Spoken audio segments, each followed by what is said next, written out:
Welcome to the Michael Rivero What Really Happened radio program. And welcome to our show today. It is Monday, March 29th, 2021, start of a brand new week of insanity.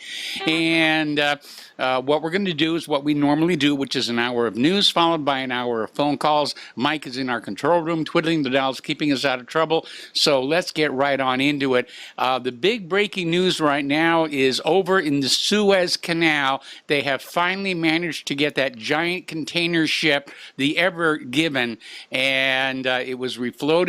They're towing it along, and traffic is now resuming on the Suez Canal. I think there's a backlog of something like 500 ships waiting to get through there.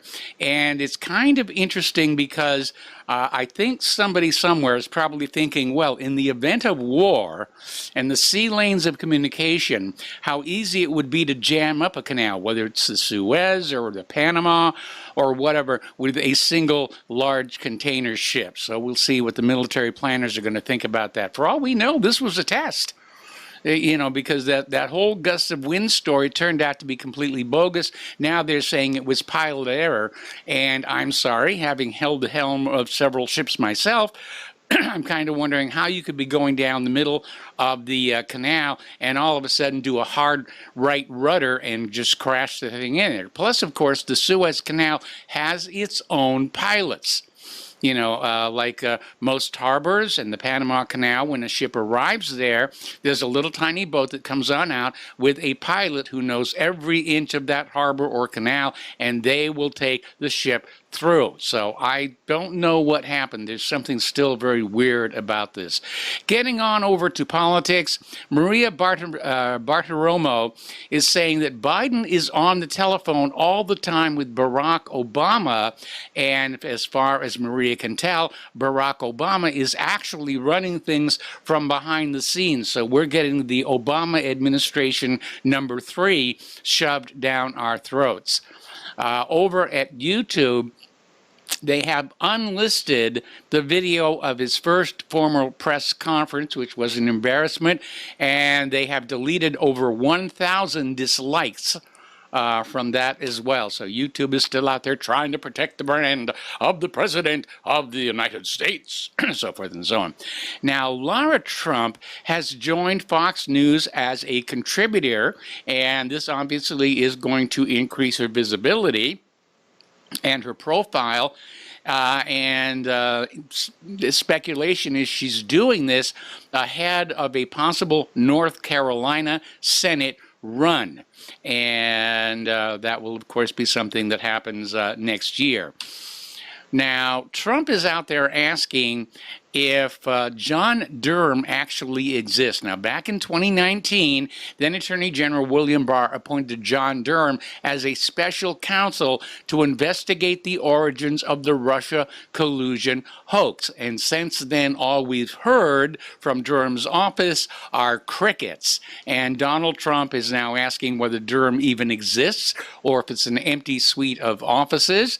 And again, somebody's pulled some very, very long strings to try and shut down that investigation into who started that whole Russia collusion lie, which is what it really deserves to be called. Over in Minneapolis, they're bracing for Derek Chauvin's trial. It got underway, and George Floyd's brother took the knee in front of the courthouse for the same length of time that Derek Chauvin knelt on the knee of George Floyd. So the demonstrations are out there already. Floyd's sister is calling for justice. Actually, I think what she wants is revenge. So the prosecution has opened its case by showing the video of Derek Chauvin with his knee on George Floyd's neck. It was played to the jury, and the prosecutor said, "Believe your eyes, it's murder." The prosecutor basically said to Derek Chauvin, "You betrayed your badge." And so it's really off to a rocky start here, and they are expecting violence in the city. Meanwhile, Al Sharpton before the trial really even gets underway, is out there saying, we've got to have a conviction. We have to have a conviction here. And of course, if Derek Chauvin is found not guilty for whatever reason, we can expect Black Lives Matter and Antifa and a bunch of other violence in the streets of America.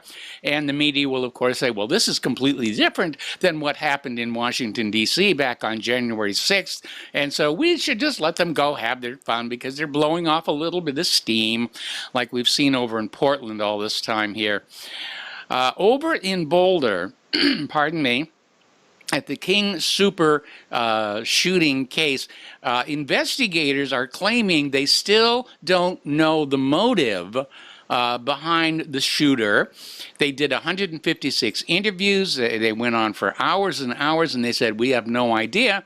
Unfortunately for them, journalists who looked at Facebook, the Facebook page of the shooter before Facebook took it down, saw the motive right there. He just hated white people. But of course, that is something that we're not supposed to see during this, all white people are bad propaganda that we are being dealt with right now.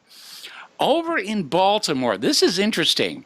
Baltimore has announced they will no longer prosecute low-level crimes like prostitution, trespassing, urinating in public, and selling drugs. Now, the prostitution and the selling drugs, it kind of raised question marks there. We know that organized crime has been trying to infiltrate the government. They certainly did it a lot back during Prohibition. They're doing it again during drug prohibition. And organized crime makes a huge amount of money from prostitution and drugs. And now in Baltimore, people engaging in prostitution or selling drugs are now immune from the police.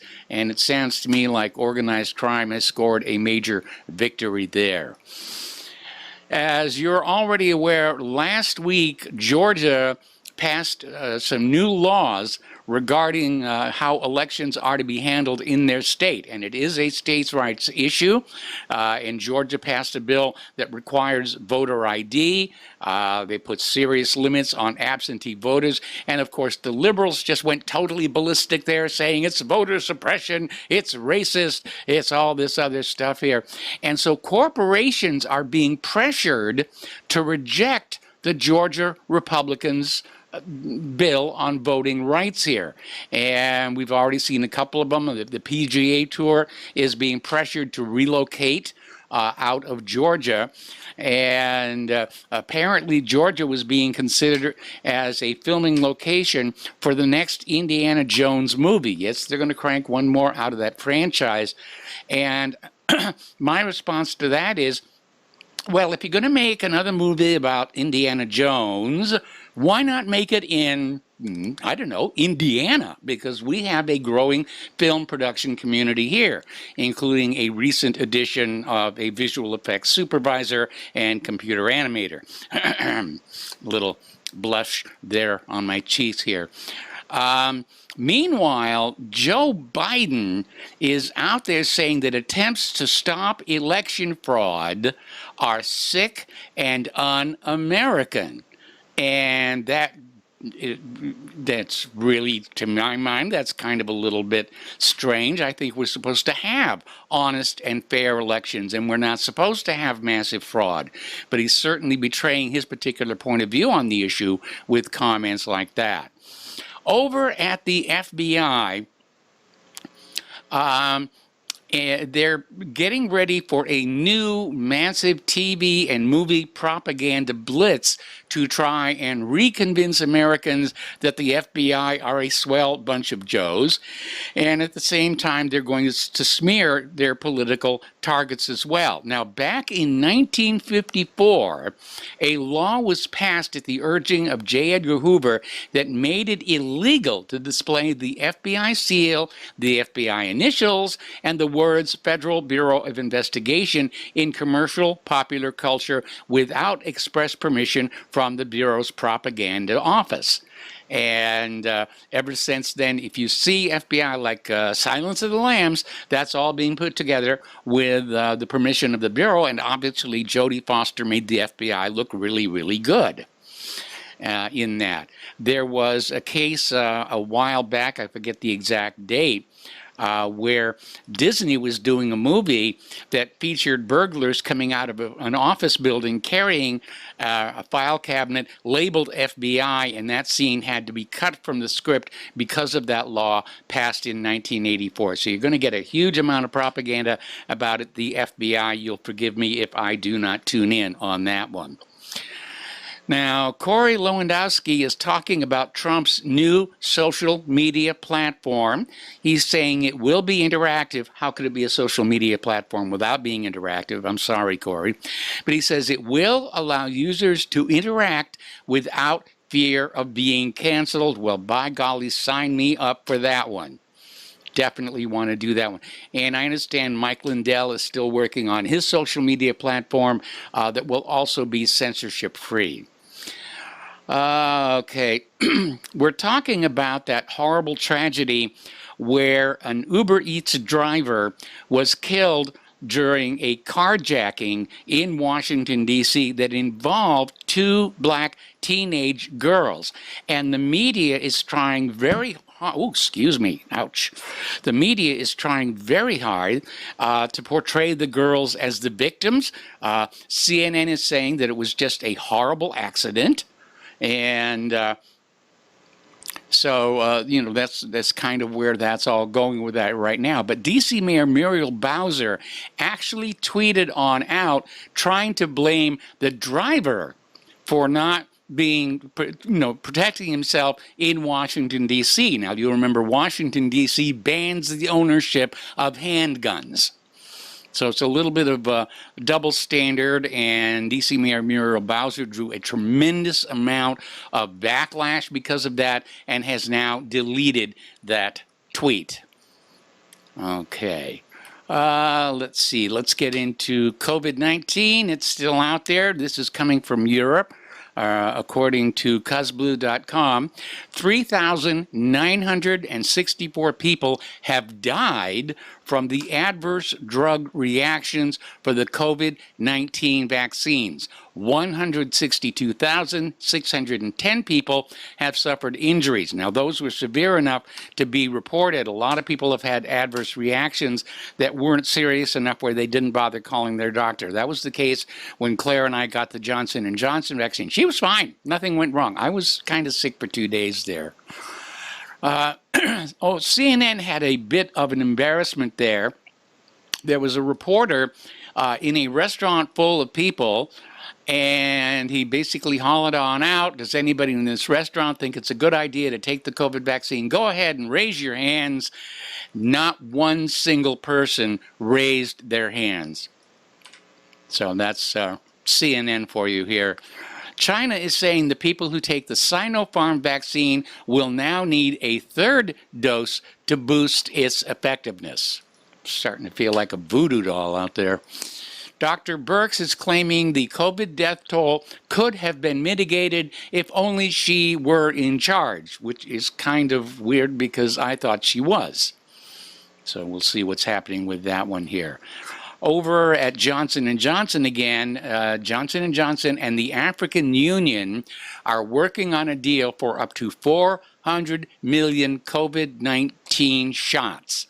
And there's this illustration from the local media over there that shows a vial with the coronavirus vaccine, the Johnson & Johnson logo, and a syringe. So they're still out there pushing this stuff as hard as they can. Story coming on out of, let's see, the stationgossip.com. Over in Great Britain, people over 70 will get a 3rd dose of the COVID-19 vaccine.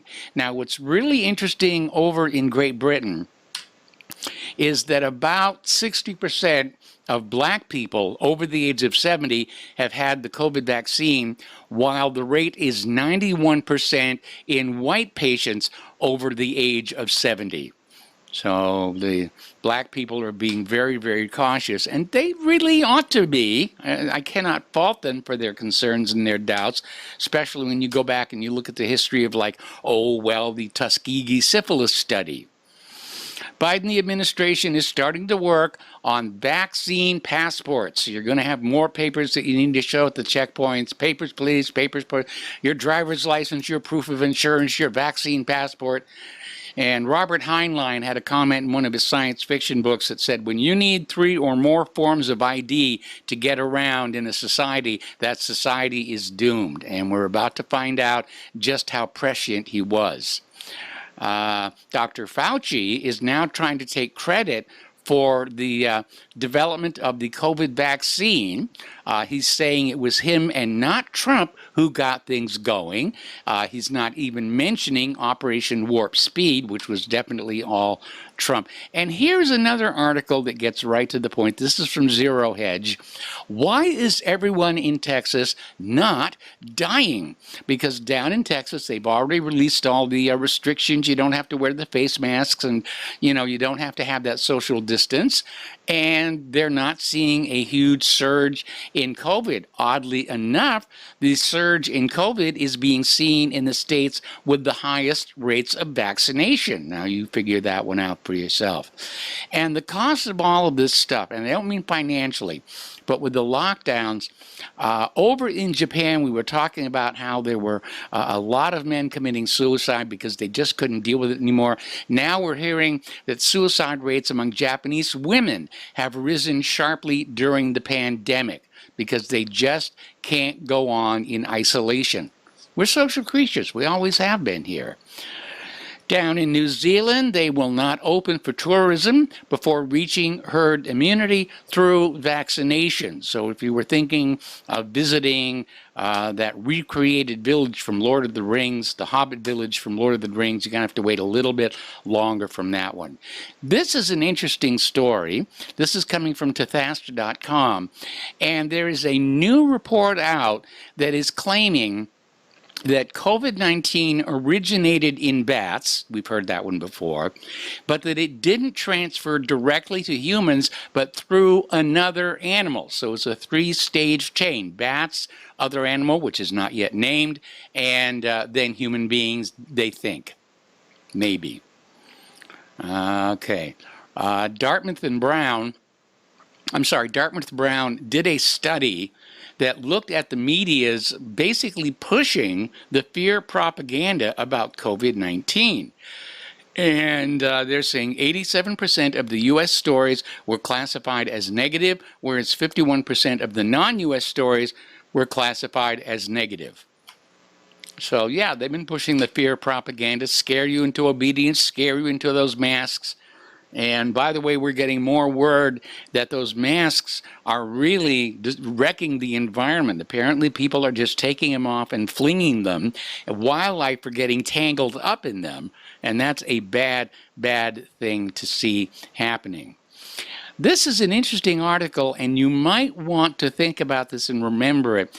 There was a study that was done, and this is from Investment Watch blog, and it found that 93% of people who negotiated their medical bills saw it reduced or dropped entirely. So if you ever wondered if you were being overcharged for medical care, yeah, you are. And if you go along with it, you pay the tourist rate. But if you come back and say, wait a minute, that's just a little too much, it turns out that, yeah, well, we'll give you the friend's discount, as it were. Looking at Ebola, I mean, you know, the COVID fear has worn off. We're not afraid of COVID anymore, blah, blah, blah. So now they're wagging the Ebola at us. There are 86 people in 4 U.S. states currently under observation, but not quarantine. Now, they're still not naming the specific Ebola strain, but they're saying it does have a 50% mortality rate. So it is one of the nastier ones out there. And turning to the international, oh no, we're coming up on a commercial break. Okay, well, that'll be a good thing. So stay tuned. We'll be back with more news after these few words from our sponsors. Back to our show here. We're going to talk about the international news for a while here. And U.S. intelligence agencies have warned the Biden administration that if the United States withdraws its military presence from Afghanistan under the current circumstances, the nation would be at severe risk of falling under the control of the people who actually live there. In other words, they're now warning that Afghanistan could be controlled by the Afghans. Horror. It's just total horror there. And there was an article in the New York Times titled, "Officials Try to Sway Biden Using Intelligence on Potential for Taliban Takeover of Afghanistan." Now, the Taliban were basically in charge following the withdrawal of the Soviet Union, and they were doing very well until there was that famous oil pipeline deal, where the Taliban said, we'll rent you the pipeline right of way for the going rate, and the oil company consortium said, no, we want a discount. And the Taliban said, no discounts. So they went before the United States Congress and said it's going to be cheaper, because the American people are going to pay for it, to invade Afghanistan and put in a much more oil company friendly government, which was headed by Hamid Karzai, formerly of UNOCAL. Okay, now Biden came out with a comment recently that Crimea is Ukraine. They're starting to talk tough. They're starting to try and recycle that propaganda about how Russia annexed Crimea or they stole Crimea, which, by the way, is not what happened. And to recap for those people not following the story, following the U.S.-backed overthrow in Kiev, the people of Crimea said, well, this is no longer a government that represents us in our best interests, and they held a referendum and voted to secede from Ukraine. That passed with over 90% yes votes. Then they held a second referendum about merging with the Russian republics, and that one also passed with a landslide. So Crimea turned to Russia and said, we'd like to become part of your club. Russia said, yeah, sure, why not? Come on board. And that's what really happened. Russia didn't steal anything. Russia didn't annex anything.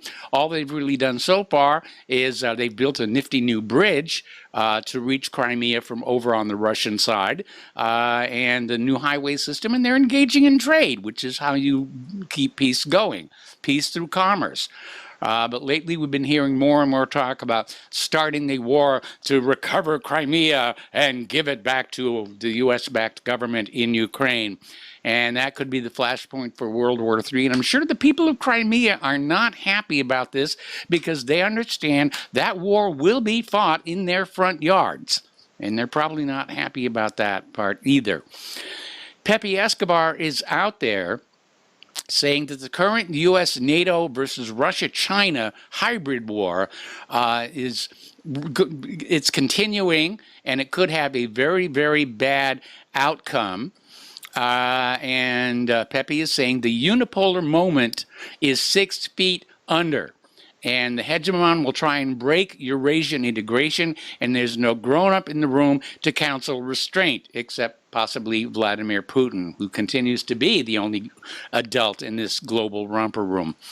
So we have over in the U.S. government, which still bills itself as the leader of the free world, and I get hives when I hear that one, that is out there talking tough with Russia and China, and really just trying to kick up a new war here. Here's what's going on, okay? Folks, the United States government is nearing a Soviet Union-style collapse. And rather than look at themselves and say, we've got some serious problems, we can't run an economy properly, we have crooked elections, they're out there blaming, white nationalists, and they're blaming everybody else but themselves. It's called displacement. You blame other people for your own crimes, and they're going to start a major war because they can't think of anything better to do. So I have a proposal. When war comes, I think those members in the Congress, that grand old benevolent asylum for the aged and infirm, they should be out there on the front line. We'll give them all AR-15s. They'll tremble at that and say, oh, I can't touch that. And then we'll let them fight it out there on the front lines here. Over in Myanmar, the violence is continuing, and 114 people were killed on Saturday, including several children. The issue here is that the former government of Myanmar tried to win re-election with an obviously fraudulent election. The military stepped in and said, no, you're not going to steal our country. The U.S. is backing the former government because they were very friendly to the United States, and the U.S. is not sure about the government an honest election would actually bring in might not be as friendly to the United States. So that's why they're backing the military, and a lot of people are dying in the process. China is warning foreign firms not to engage in politics after companies raise concerns about forced labor in Xinjiang. We're going to take another break for commercials, and we will be right back. Welcome back to our show here. We're talking about the international news now. Israel is basically trying to deal with the impending investigation by the International Criminal Court, which is investigating possible war crimes by Israel and also the United States against the people of Palestine. Now, Israel is not denying what happened to the Palestinians, but it is claiming the probe should be called off because Israel is outside ICC jurisdiction, or Palestine is not a state, and then there's the old venerable fallback. The ICC is anti-Semitic and hates Jews and wants Hitler to come back and gas the Jewish babies in the ovens again, or something like that. But they're not actually denying the charges, and even worse, they're still continuing to behave badly toward the Palestinians, and the arrogance on display is just amazing.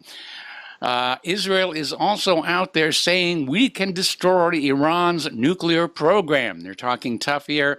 Apparently, they're thinking about when Israel went up and destroyed Iraq's nuclear bomb program, which actually turned out never to have existed anyway. So a senior military official has declared his country has the ability to completely destroy Iran's nuclear program. This is coming from Tal Kalman, head of the Strategic Division and the Third Circle Directorate of the Israeli Army. And he says, I do not want to call it a year of transformation, but it is a year of great change. It started with the assassination of Soleimani and continued with a series of events that I cannot comment on most of the time. Meanwhile, Israel's latest election came out a multi-way tie. Nobody got a majority. So Netanyahu is desperately trying to form yet another coalition government in order to avoid a fifth election. All right, let's talk about the economic news for a while. Over in Japan, the Nomura Bank says it's facing a loss of $2 billion with a B, arising from transactions with a U.S. client as a hedge fund blow-up roils the markets. And apparently this had repercussions all over the place. Credit Suisse has announced they've got significant loss from the hedge fund default. Goldman Sachs and Morgan Stanley reportedly sold a massive $19 billion worth of shares in Chinese tech and U.S. media companies. It looks to me like they're trying to bolster up their cash position right now. Meanwhile, Canadian Pacific has bought the Kansas City Southern Railroad for $25 billion in the largest deal of 2021. And this is going to create a single railroad system that spans Mexico, the United States, and Canada. And so it's going to speed up the moving of cargo along that way. And again, it's another move toward the so-called North American Union. Now, we know that the economy was in terrible trouble even before the pandemic, and the pandemic has made it far, far worse. And we know that a lot of people are way behind on their rents and mortgages.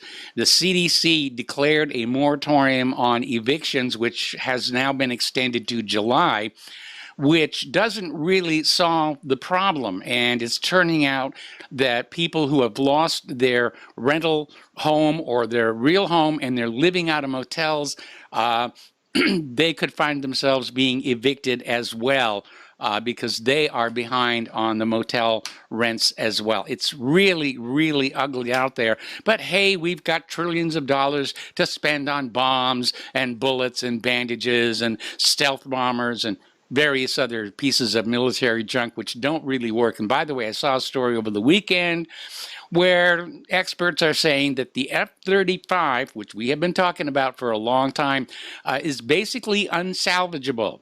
They're saying that no amount of money and reverse engineering is going to correct the problems that were designed into it right from the very, very beginning, which doesn't mean the Pentagon won't try. But I mean, they're already selling this thing to other countries around the world who at some point are going to realize they bought a lemon with wings, a supersonic stealth lemon. Transportation Secretary Mayor Pete is pushing for a vehicle mileage tax. The Democrats, are looking for more things they can tax. Mayor Pete, who's now Transportation Secretary, is pitching the idea of a vehicle mileage tax that would increase the further one travels. And hopefully this is going to wake up a lot of people, especially those who have a long commute to get to their jobs, that really it's reached the point where we're simply being taxed way too much. And again, we're looking at this stimulus payment coming on out, $1,400, which is actually going to result in something like $66,000 in future taxes down the road. Meanwhile, a story, we reported this last week, but we're going to report it again. The top 1% of the highest earning American households are dodging taxes on 1/5 of their income. They are able to conceal that income and not pay any taxes on it at all. Now the story, this one coming on out of Zero Hedge, 77% of Americans are worried about soaring inflation, and we're starting to see it around here. Gasoline prices are going up. Food prices are going on up. One of the reasons that Claire and I moved here from Oahu was a lowered cost of living, but that lowered cost of living is now being erased bit by bit right in front of our eyes. Now, we're not going to go back to Oahu because I can only imagine how bad things have gotten back there as well. Meanwhile, the lockdowns, to nobody's surprise, have devastated the cruise industry rather.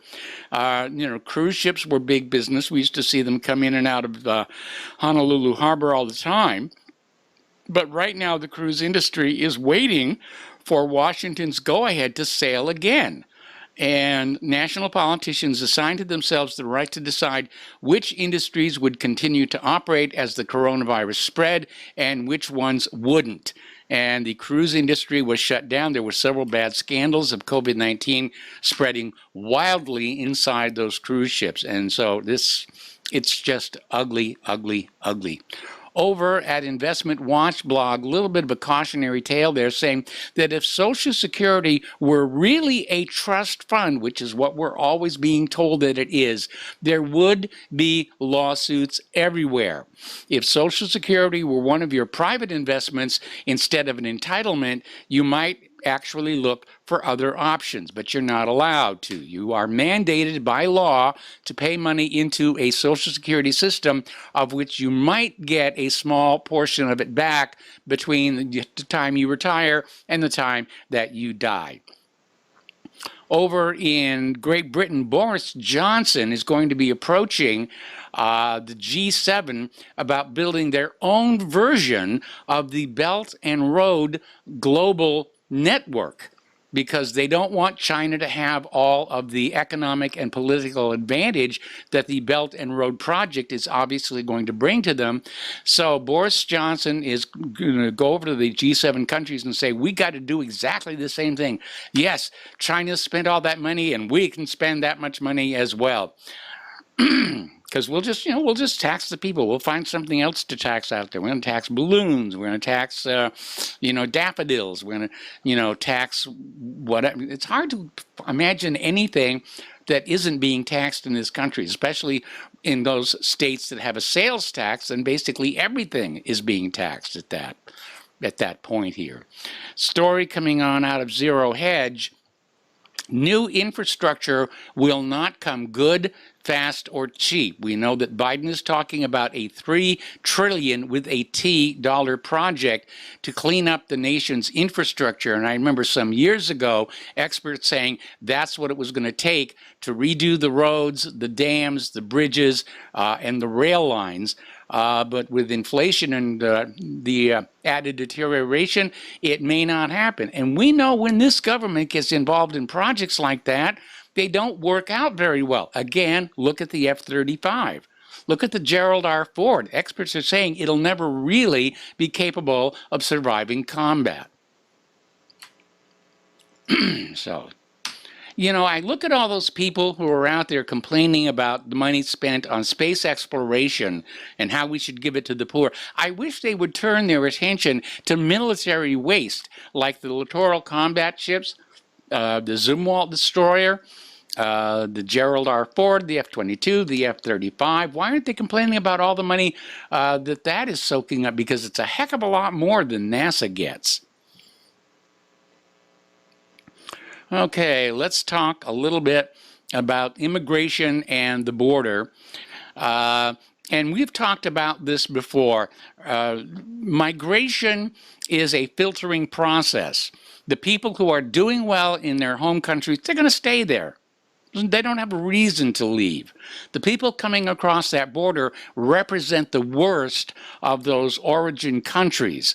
And so far, in this recent Biden surge of illegal immigrants coming over the border, they have caught identified 861 criminals, including 63 gang members, 92 sex offenders, and various and assorted murderers as well.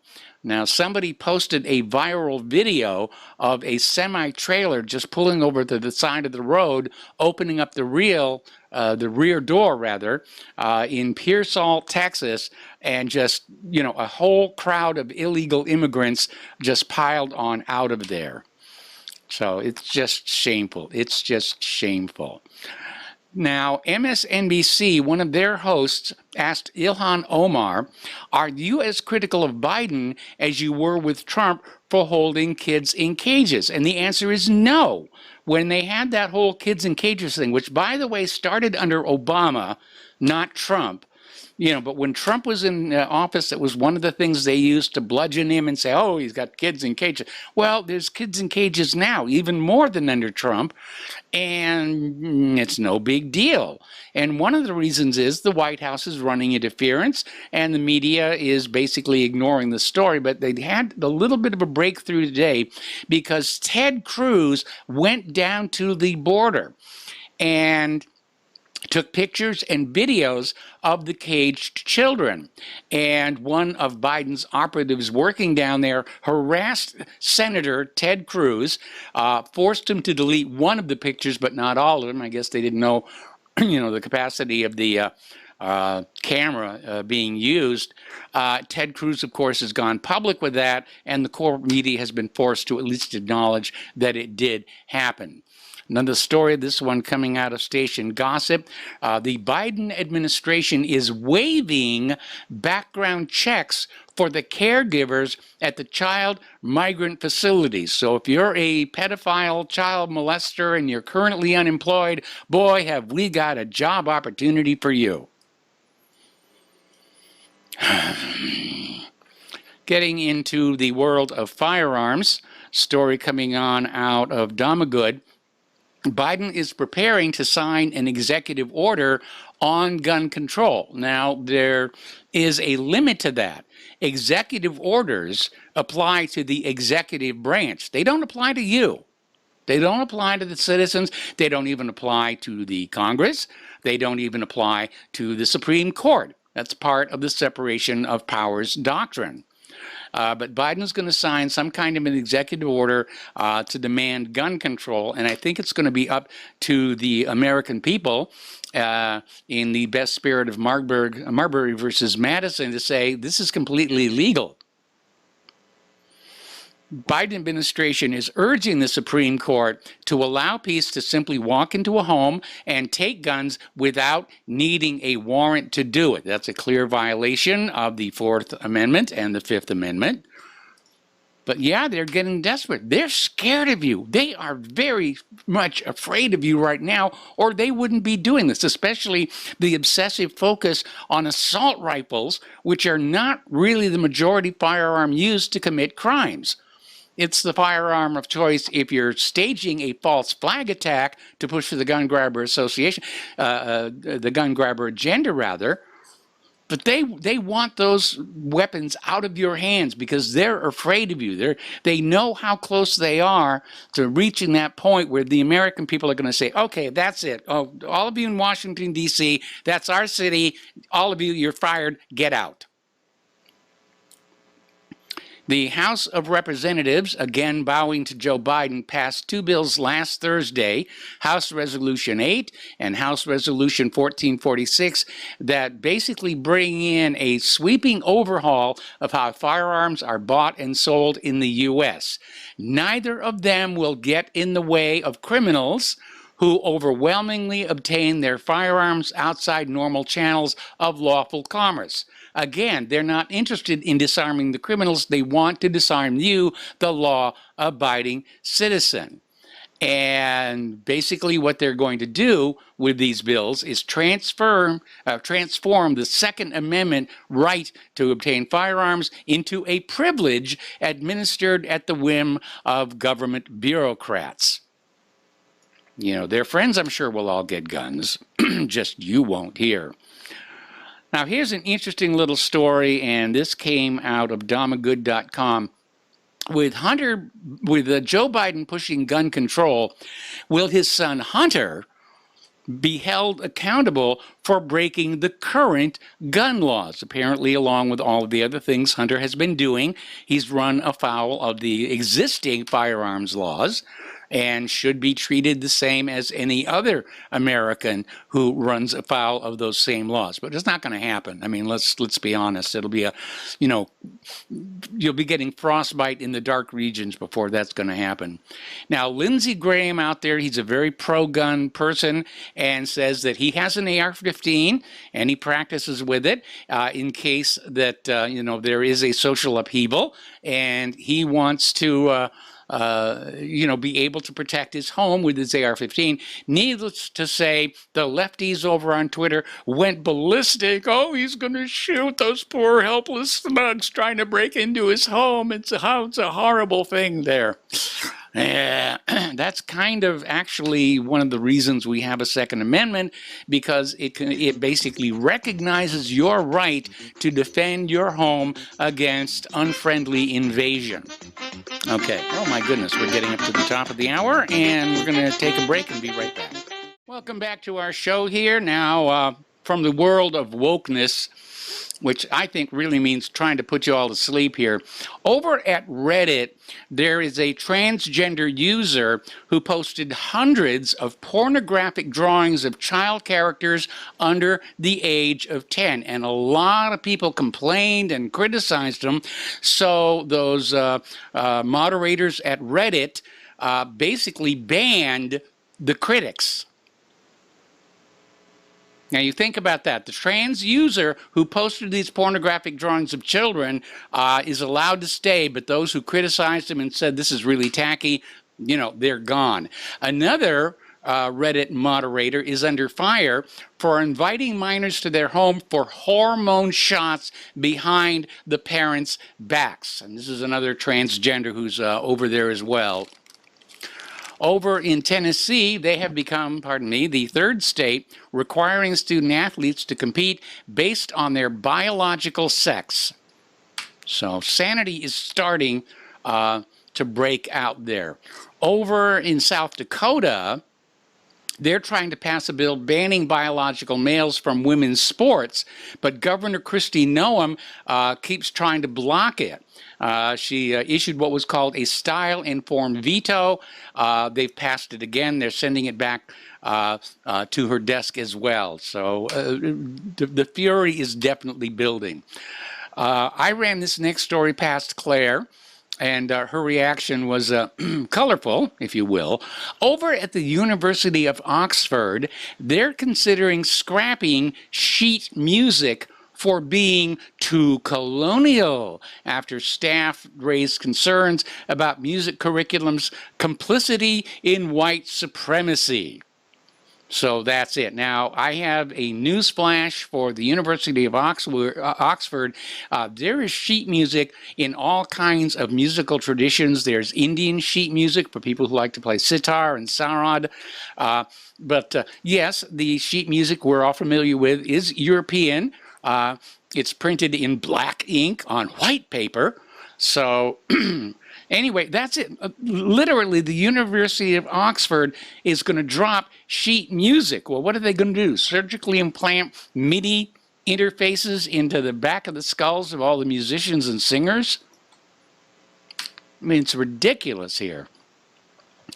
All right, Mark Morano, who publishes The Climate Depot, has come out with a new book, Green Fraud, Why the Green New Deal is Even Worse Than You Think, and it explains why the Green New Deal is just the red communist old deal with new packaging. The book went to #2 on Amazon's list of books under environment since its release on March 23rd.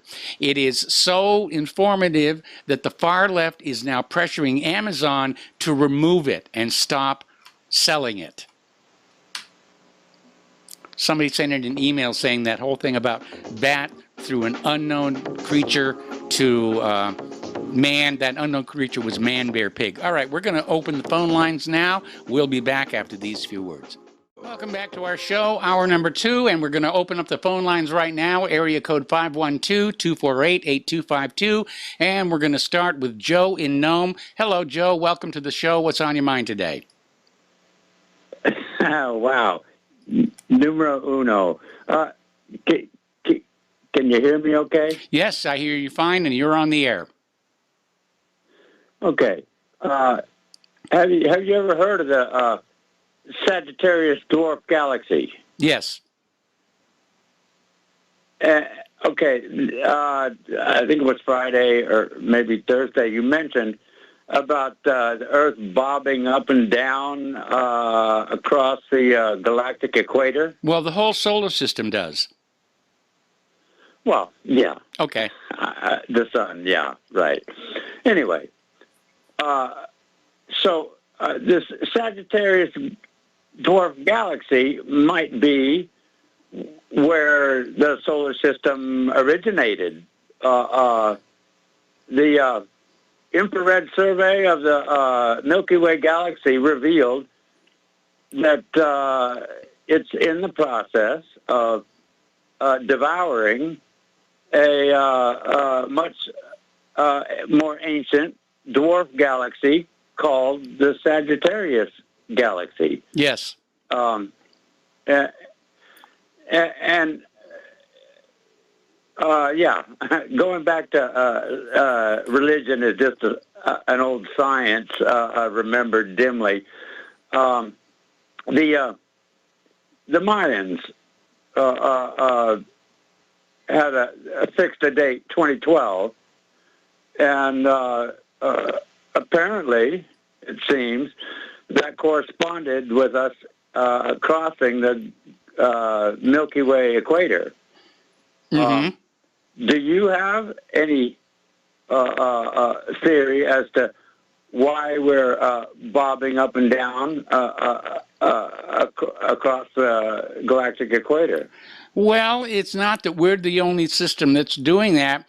Pretty much all of them are, but you have this, this barred spiral galaxy we call the Milky Way, and if you look at this, at all of the stars that are just slightly out of the plane, they do tend to bob up and down. There's nothing unique about it in terms of our solar system, and it is thought that when we go through that much more densely occupied galactic plane, that's when a lot more debris gets dislodged, if you will, from the Oort cloud and sent on into the inner solar system as comets and various other things.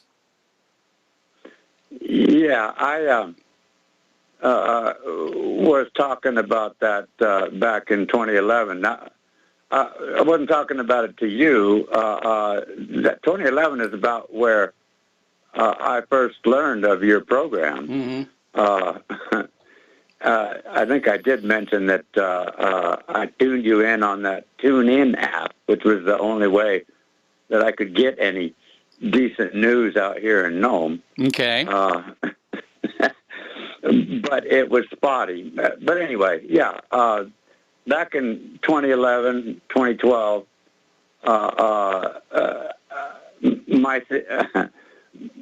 science was pretty much ridiculed.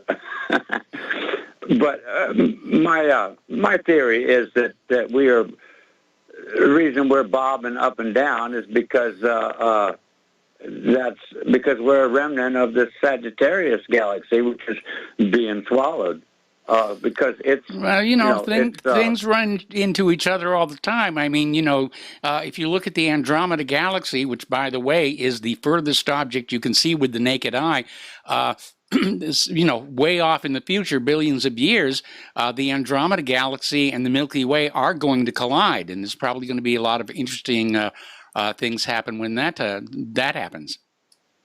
Yeah, well, we'll see who's the bigger bully on the block there. But yeah, this dwarf galaxy that I consider myself a part of okay, would explain a lot of the perturbations, the bobbing up and down. Well, like I said, that's a common behavior of all of the systems near the galactic plane, and nobody's really sure exactly where that plane is. But there are indications that the solar system goes up and down and through that galactic plane, and when it goes through the galactic plane, it does increase the number of objects that are coming into the inner solar system. Okay. Did you get that information from that view zone? No. Well, that's where I first got that information. I did notice that you referred to view zone on one of your stories, and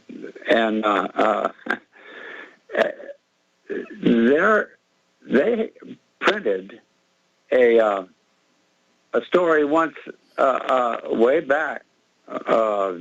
Probably at least 15 years ago.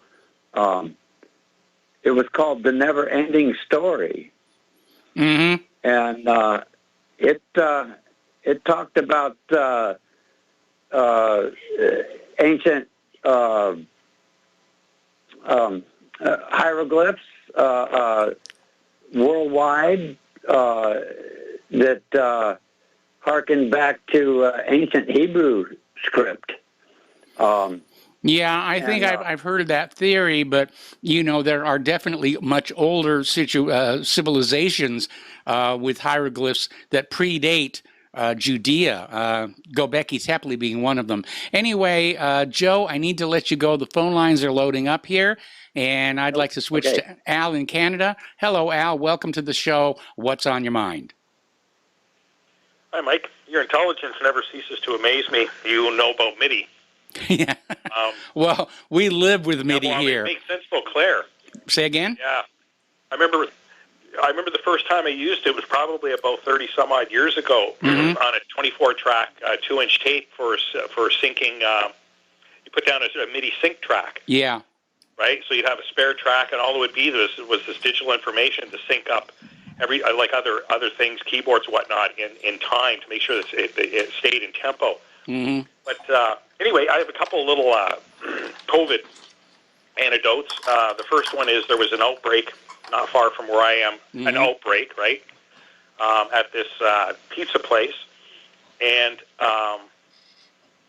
what had happened is like one of the kids had a cold, right? Yes. Got tested, and of course, tested positive for COVID. They come in and they test everybody, and then they put it in the news as as an outbreak. There's an outbreak. Yeah, look at the keyboard. And So, a few other people tested positive, but they weren't even sick. Yeah, there's Right? a lot Of of course, false positives in those tests. Oh yeah. They have them cycled right up, right? Anyway, so those are cases, right? And until they test negative, then they're still unresolved cases, and they add up. And then there was another one where at the place where I work, the owner's daughter's girlfriend, her kidneys are in bad shape, so she's on the list, right, for kidney transplant. Anyways, a couple of weeks ago, she went in the day before her scheduled surgery, and she tested positive, and then she tested negative. So they held off the surgery for 2 weeks because she's COVID. She has COVID-19, which she didn't. She didn't feel sick whatsoever. So 2 weeks go by, and this was last Wednesday. She goes in for another test, and she tested positive. And the doctor said, "Don't worry about it. Come in tomorrow." So they even know it's bullshit. Yeah. Pardon me. Yep, got to watch your language. FCC's looking for a reason to shut us down. Yeah, I know. They're probably looking for a reason to shut me down. Anyway, after what I just said, and I don't mean swearing, so even the doctors, they even know, but they can't say anything, especially in this country, in Canada, because they will pull your license for talking out, for speaking out against this sort of thing, right? Yes. Anyway, that's all I have for you, Mike. You have a good one. Thank you very much for your time. Well, thank you very much for the phone call. We're going to go to Mark in North Carolina. Hello, Mark. Welcome to the show. What's on your mind? Hey, Mike, with all this garbage that the Congress and Biden's executive orders are trying to push, this is where states' rights come into being. And states have equal rights to the federal government. Yes. We thank God for that part of the Constitution. What has to happen is a lot of these governors have to stand up and say, look, you can pass anything you want. We're not going to obey it.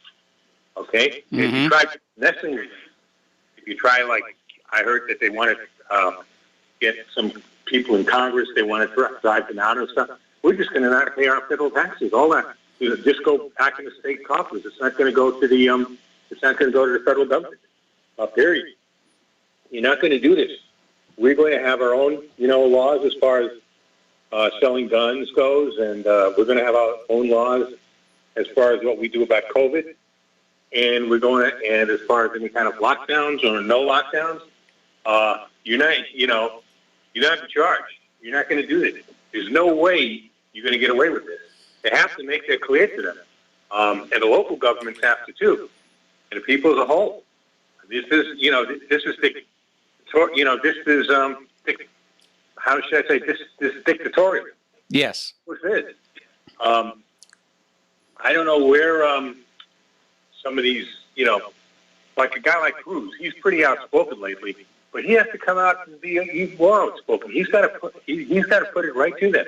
Because you idiots want to start a civil war, or you want to start secession from this country, which I think is a very good possibility. I agree. Go right ahead and push it.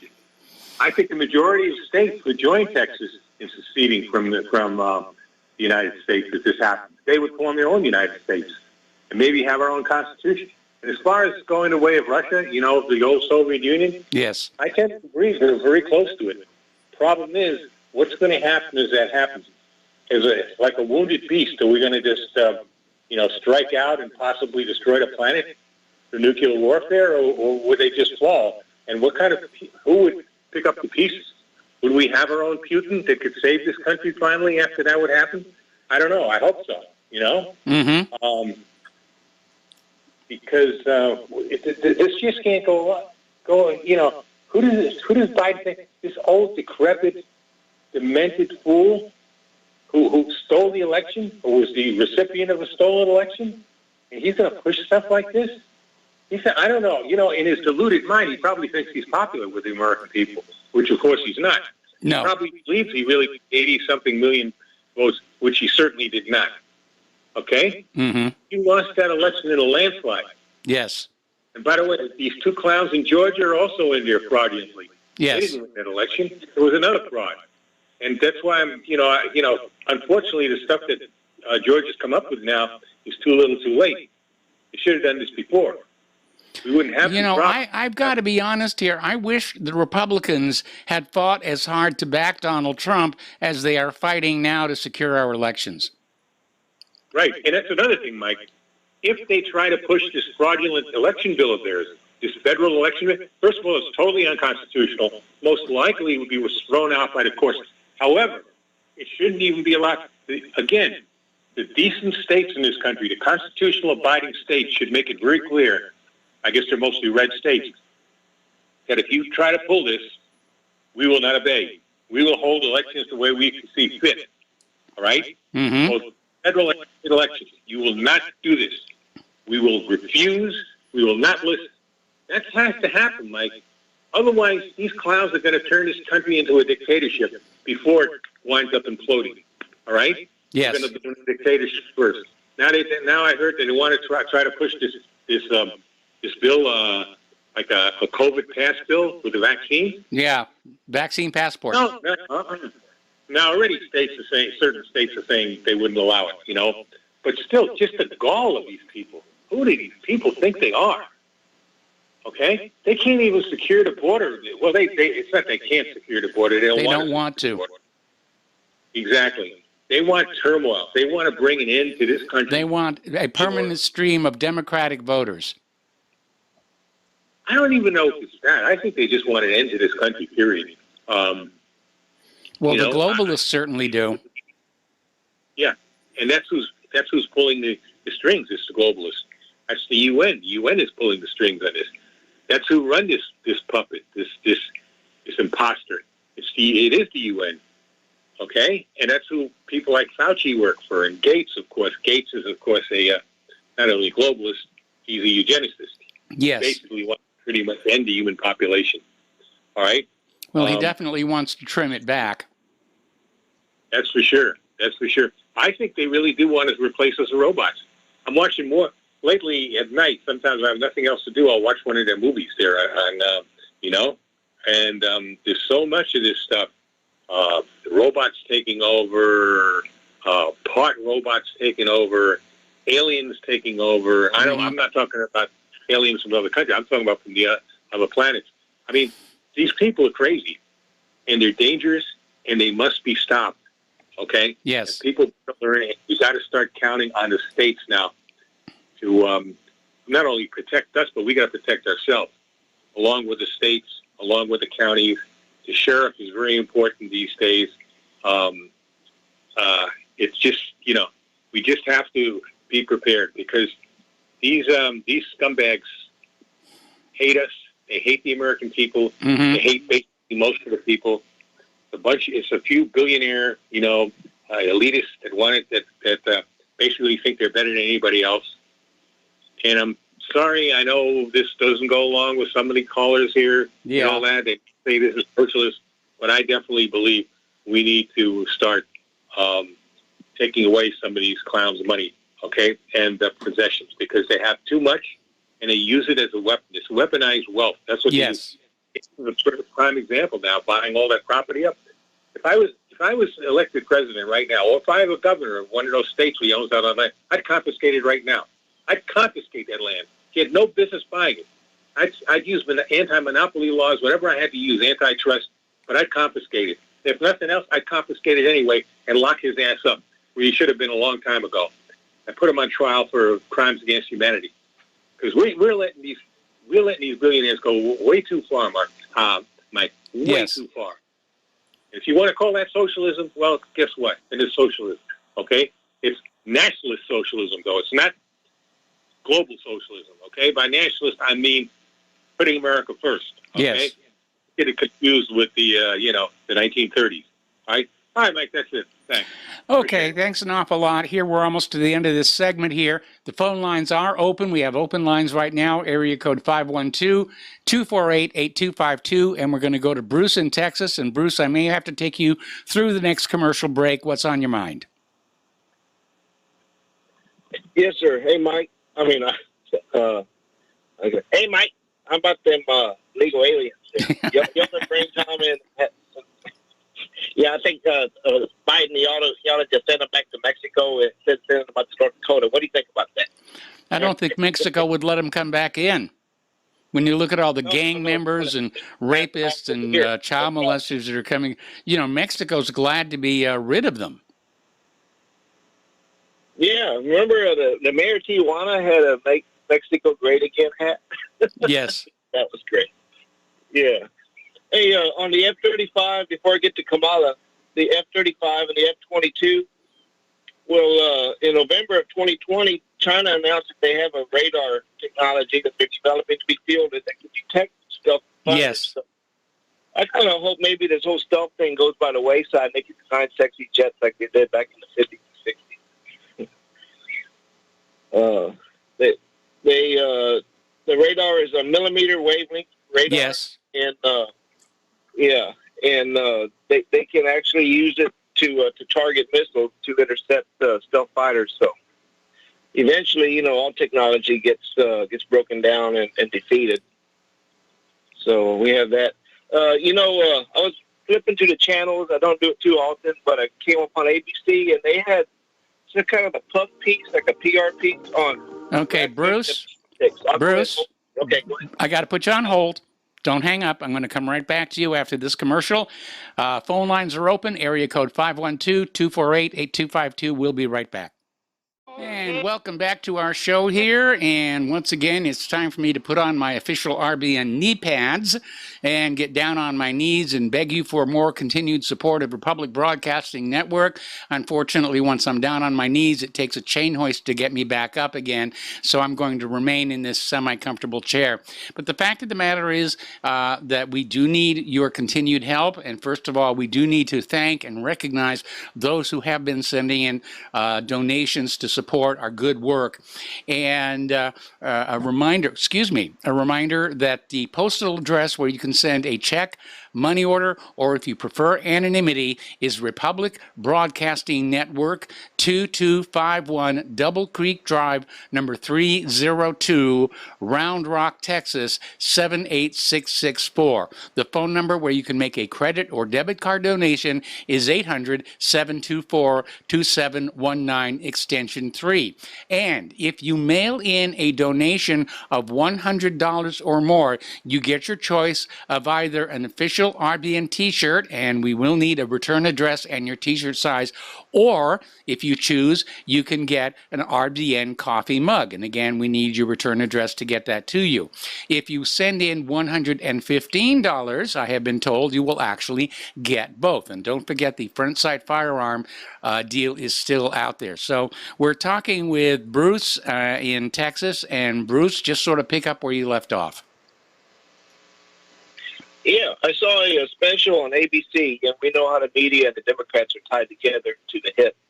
I believe it was a rebroadcast, something that was produced for Black History Month, and it was Black Women in Politics. It was a total puff piece, a PR, slickly produced sales job, and it had Michelle Obama talking about how great it is that we have Black women coming into politics and taking over, and Kamala Harris was featured. I mean, this is just total sales job. And Stacey Abrams followed up right afterwards, and that's all I could take. I changed the channel. But, we have to face up. The election was stolen, and they couldn't push through who they wanted, so they got Biden. Yeah. Who was maybe halfway sellable, because Kamala Harris, correct me if I'm wrong, but I don't think she even won a single delegate. And she was booted out pretty quickly out of the during the primaries, yeah, she got something like 2%. Right. And Stacey Abrams, she lost her gubernatorial re-election by 40,000 votes. And so we're going to have a government that's going to be forced upon us that the people did not vote for these people. Mm-hmm.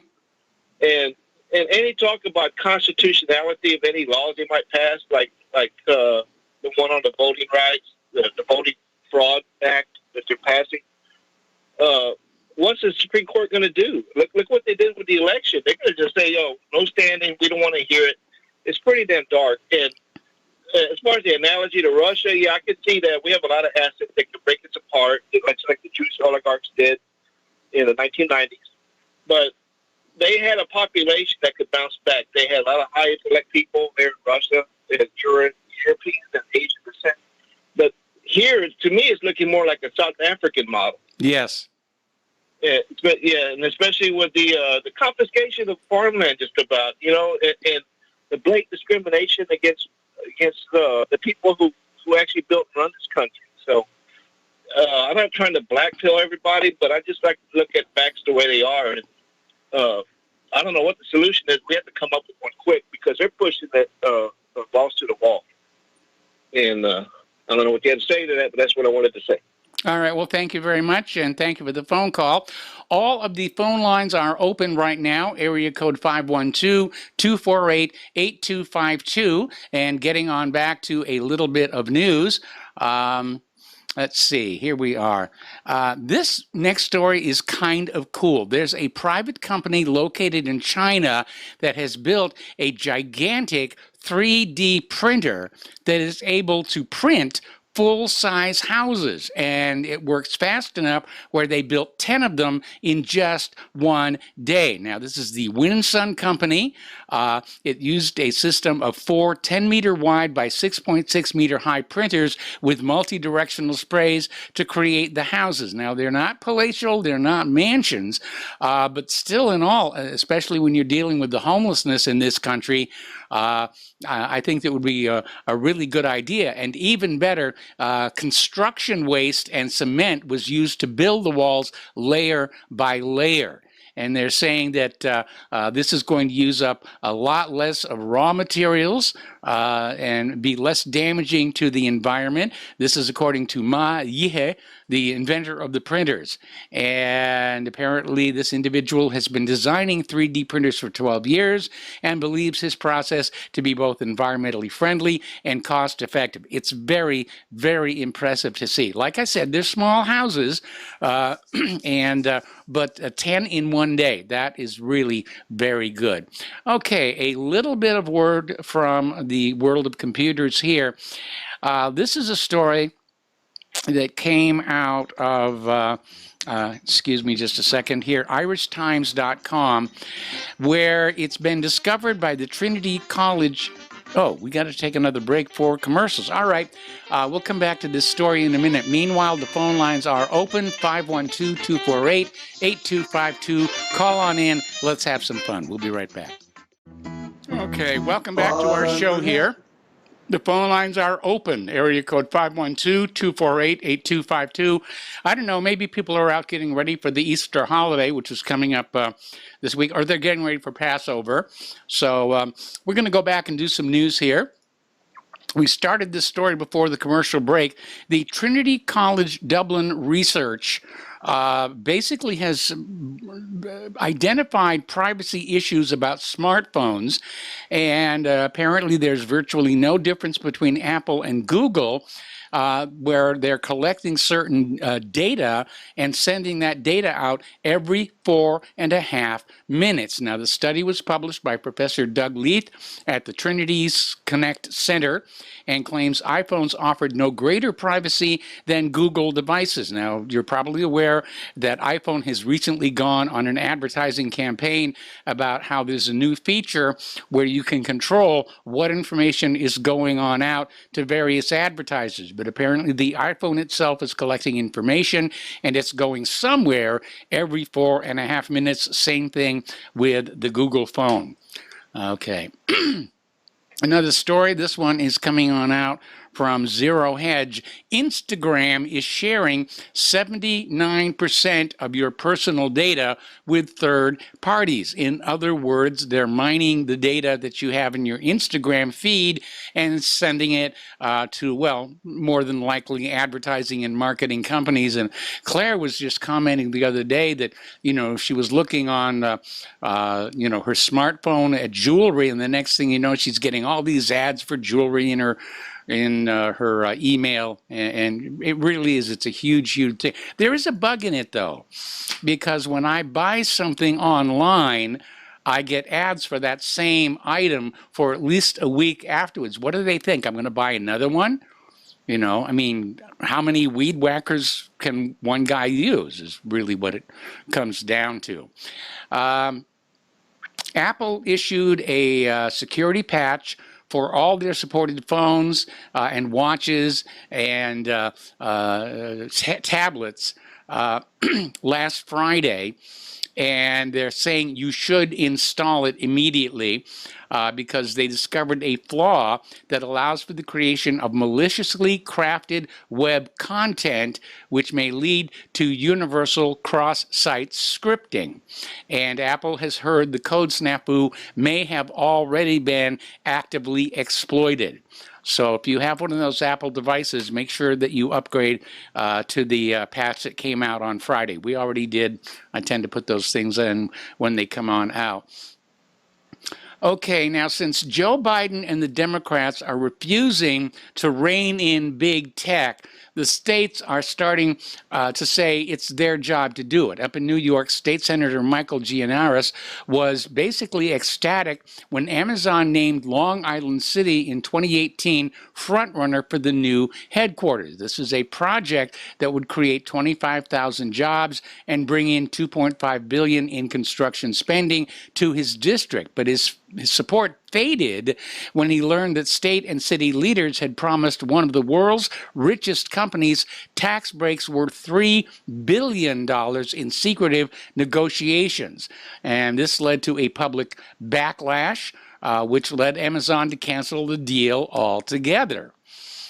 These companies are so rich and so powerful, and again, they're discovering that they're not paying taxes on all that money that they're bringing on in. Alrighty, astronomers have discovered what they call an elusive Goldilocks black hole. It's 55,000 times the mass of our sun and could help to explain how black holes form. And they discovered this black hole after a gamma ray burst. And they're starting to think that gamma ray bursts may in fact be a signature of the creation of a black hole, that final collapse into the inside of the event horizon, giving off a huge, huge blast of gamma rays, which would just cook any remaining planets that were still in orbit around the remains of that sun. Story coming on out of Zero Hedge is sounding a warning that China and Russia are winning the new space race. Well, it's not so much that they're making great strides, which they are. It's the fact that under liberalism, NASA, during the Obama administration and the Clinton administration, was turned away from focusing on space exploration and technology development, and they were used as a rubber stamp for the climate agenda. Set up a satellite to prove humans are warming the planet and that kind of thing. So NASA's been kind of sitting still while China and Russia are closing in from behind. That, of course, is changing. NASA is once again getting on out there, as we can see from Perseverance on Mars, and they're getting ready to fly that Ingenuity helicopter. And the private space companies are really doing good work, especially SpaceX. And it actually feels good. As somebody who was growing up during the space race of the 60s, I'm really enjoying the fact that we're out there doing it again. Pardon me. Phone lines are open, area code 512-248-8252. And we're going to go back and find some other news now. I was watching over on the TV feed here, and in their opening statement in the Derek Chauvin case, the defense attorneys relied on the autopsy report, which said that George Floyd was just totally loaded up on fentanyl. And so I think that might be the reasonable doubt that's going to be happening there as well. Meanwhile, and we reported this last week, the judges on the Ninth Circuit Court of Appeals have ruled gun owners have no right to carry openly. And because it's very hard to get a permit to carry concealed, they have effectively declared the Second Amendment is null and void outside of your own home. A former vice president and chief science officer for Pfizer, Dr. Michael Yeadon, and we've heard that name before, basically saying that the drive to inject the largest possible portion of the population with experimental vaccines is madness. It's a crime against humanity and may have the intention of massive scale depopulation. And it's certainly, I wouldn't put it past them here. This is a story that we need to pay attention to. Over in Montana, they have been having an election audit. Now, the area where they're having this audit is a predominantly left-leaning part of the state. But they did an audit of the ballots, and they found numerous abnormalities, overcounting, outright fraud, and they're saying that it was large enough to swing the election from Donald Trump to Joe Biden. All right. Okay, let's see. Are illegal aliens receiving COVID-19 relief checks? Yeah, apparently they are. There are a lot of legal American citizens who, because of how much money they earn, won't be getting those checks. But those illegal immigrants, yeah, they step over the border to get a free relief check. They do not get tested for COVID-19 or, for that matter, for anything else as well. All right. And they're still talking about the vaccine passports. Apparently, this is going to be a new government-issued document. Now, when Claire and I got our shots, we got a little tiny card that said, yes, they got their shots. And in theory, when the passports come on out, we should be able to do something with that. Interesting little article. This came out of Patriot Rising, saying that freedom always seems to be the problem for the government. And it says over and over, authoritarians, overhype a crisis to scare the daylights out of the public and propose solutions that have two things in common. They demand more of our freedoms, and they never work.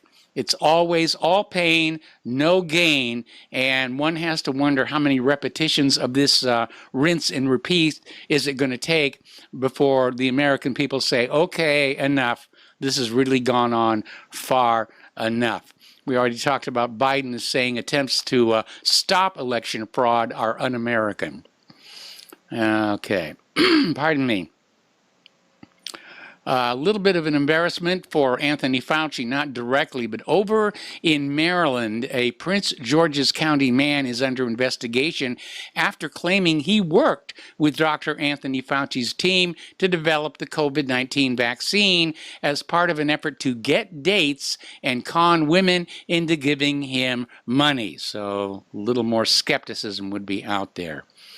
We already talked about Governor Noem's attempt to interfere with the women's sports bill. The Chicago Teachers Union is now saying there's no agreement to return to high school classrooms, and they're demanding the city return to negotiations. Now, this must be a little bit frustrating because it did sound like there was a deal in place, and now all of a sudden the teachers union is saying no, they're resisting the next round of reopenings, and they want the city to return to the negotiating table or face new delays. Down in Australia, at an Australian school, the boys have all been forced to apologize to all the girls on behalf of their gender. This is a school in Victoria, Australia, and the boys were forced to stand up during an assembly and mass apologize to the girls simply for being boys. I mean, this kind of brainwashing is just really getting out of control. Okay, we have a caller on the line. Tom in Florida, welcome to the show. What's on your mind? Yeah, Mike, I'll make it real brief. You won your last caller last week. He's talking about you should turn your show into a science show. Go ahead, I don't care. We'll talk science Wednesday. I want to talk about movie endings on Wednesday maybe. Okay. But listen, Mike, I just want to know, you heard about, and he said, I never talked about different cultures like he said. But yeah, there was a 12-year-old girl that got murdered in our high school. Yes. If that would have been reversed, you know how that would have went down. Yes. Mike. Am I not lying? Nope, you're not lying. So all these girls are getting murdered and all this other criminal activities that happen, Chicago and all that. And this guy's telling me we haven't heard from this guy in months, and he's like throwing me under the bus because I call in once in a while. And I try to give perspective and I try to give different scenarios of what's going on in the country. However, I won't even bring up the one subject because it's taboo, I guess, for right now. But I'll tell you this, Mike. Watching bumbling Biden do his press conference with the mask on, the black mask, and then when he's in the White House and walking around and all these people around him, he don't wear the mask. This is all a setup. Yes. This whole thing is run by Zog to use optics against white people in this country. That's all I see is optics. Bad optics, white man, bad man, orange man, bad man. But bumbling Biden is complacent. He's culpable of our takedown of this country, the government and everything. He's the guy's an idiot in my book, Mike. Mm-hmm. And the caller that called you from Jersey never wants to say anything bad. All we heard from years from that guy was bashing the Trump this, Trump that. Well, I was wondering, does he have buyer's remorse? He said he don't vote. Well, if you don't vote, millions of men went to war for you to vote. So that's what you should be doing, your civic duty and voting. Not saying, well, I'm not going to like it. No, you vote. That's how I look at it, Mike. Too many millions of men went on the battlefield and gave their lives to sacrifice everything for you to have the right to vote. So that's how I look at that scenario. Now, going back to another thing, Mike, on Wednesday, you can do every Wednesday a science show? No, I think I'm just going to try and find more science stories to report on every day. There weren't as many today as I would have preferred. I mean, we already talked about Perseverance, and they're getting ready to fly that Ingenuity helicopter, probably within the next 2 weeks. Well, Mike, I just got to tell you, a movie I watched the other day, I was wondering if you remember that movie, Omega Man with Charlton Heston. Oh, yeah, I remember that one. Man, what a movie that was, and Mike, I tell you, this whole thing with this COVID, this was all a setup. They were setting this up years ago. Bill Gates and all these criminals. This was a major setup. This was a major setup, and they did it at the right time because, remember, Mike, this is all about optics. The whole thing is optics and, yes. and putting everybody in delusion. It's just terrible with how powerful the leftist communist media Marxist is. It's unbelievable to me. But, that's what we're dealing with, so we'll see what happens here in the next year or so. I heard they're going to primary that Murkowski in Alaska, so that's a good thing. Get that creep out of there and all these rhinos, because this country's full of rhinos. I mean, I don't know what their objective is other than to wipe out Northern white European culture. And like you said, Michael, one of your shows, they're tearing our monuments down for what? Who's giving these people the right to tear our monuments down when they're in the minority, we're in the majority? Who? Yeah, I mean, absolutely. Well, the reason behind that is simple. They want to raise a generation unaware of the history of our country and therefore incapable of understanding the direction it's being taken. Well, Mike, like I told you about 2 weeks ago, my daughter told me, she's still in high school. She told me that, because I'm an old guy to have a daughter that age, she told me, okay, Mm-hmm. that she got more taught about the Holocaust than she did about American history. Yeah. George Washington, John Adams. She knows more about the Holocaust than she knows about our own revolutionary history as a free republic. My daughter didn't even know this country was a free republic, founded as a free republic. She thought it was a democracy. I mean, Mike, look what we're facing. I know. God. It's horrific, man. I mean, I don't know. I hope the rest of the week that's what we talk about is our Constitution, how it's being brutalized. I'm waiting for somebody to stand up and say the Constitution is a symbol of white supremacy and colonialism and has to be gotten rid of. Well, that's going to happen, Mike, because they're already talking about reparations in Chicago and Oakland. They're giving reparations, man. Mike, the reparations alone part, we had nothing to do with slavery. And the first slaves in the United States were not black. They were Irish. Who's kidding who? My ancestors weren't slaveholders. In fact, my ancestors ran a station on the Underground Railroad. Do I get a discount? There you go. That's what I'm saying, Mike. So, this whole thing is a big cabal. It's run by the cabal. And so basically all I got to say, I know you got probably another caller or something. I think not at the moment. Our country's leading to a disaster. Okay, well, I think our country's leading into an all-out disaster. I agree. You already know what's going on with Bumble and Biden at the border. And I agree. One more thing, do these people that are coming in this country get a COVID shot? All these kids and everybody? No, they're not getting a COVID shot. They're not even being tested for COVID. We have no idea what communicable diseases are being brought into this country right now. Well, that's what I understand. They're telling all the white people, go get COVID vaccine so you can end up dead. But all these illegals, they don't have to take a shot, and they got tuberculosis and hepatitis and every other damn thing. And now we have to worry about Ebola. All right, well, listen, Tom, I got to let you go. Okay, We got to take a break for commercials, All right, and thanks, we'll be sir. back with the last segment of our program after these few words.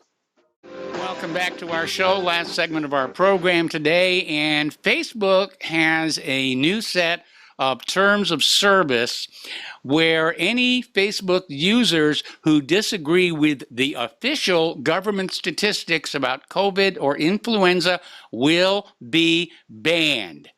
And so, I mean, Facebook has basically become the U.S. government's ministry of truth, and the other social media giants can be presumed to follow suit.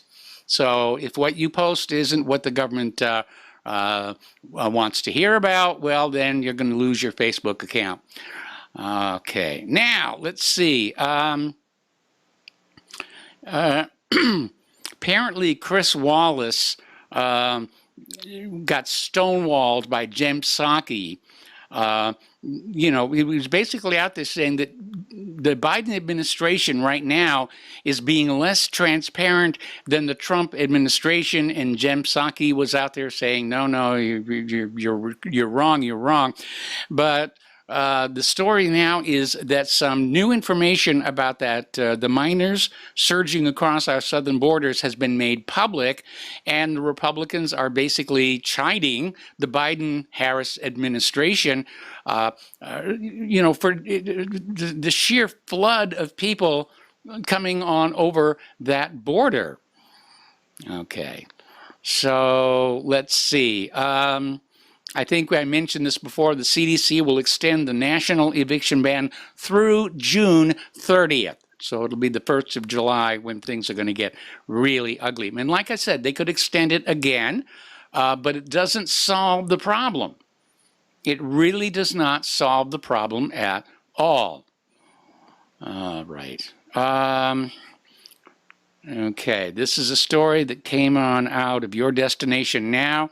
A white male cop and a black female cop harass and threaten to beat a 5-year-old boy. School officials stood by and did nothing. It was all captured on the body camera system.